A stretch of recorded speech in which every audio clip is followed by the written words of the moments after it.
Here are some of my favorite scenes from The Art of Loving Again. In this one, we get a sense of Eli's heart and his love for Grace.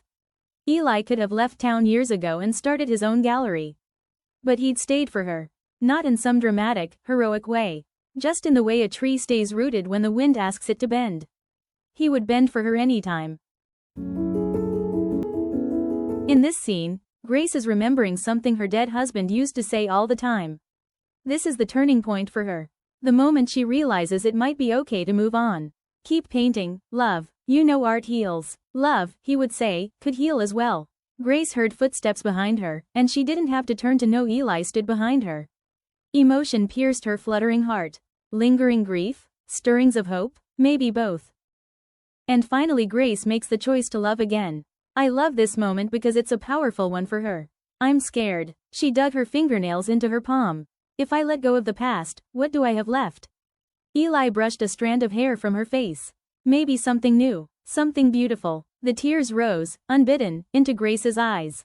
She wasn't just mourning Noah. She was mourning the version of herself that had been frozen in time.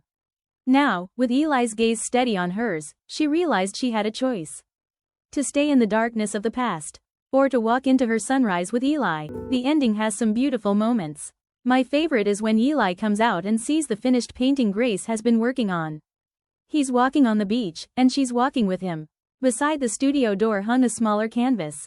A copy of the painting of Eli because she couldn't bear to part with it completely. But this one had a distinct difference. Two figures walked along the shore, side by side. Not a picture of longing. A painting of contentment. Eli came from the kitchen carrying 2 coffee mugs. He spread his arms wide to indicate all her new paintings. You've been busy. I heard you humming. Grace swiped paint from her cheek.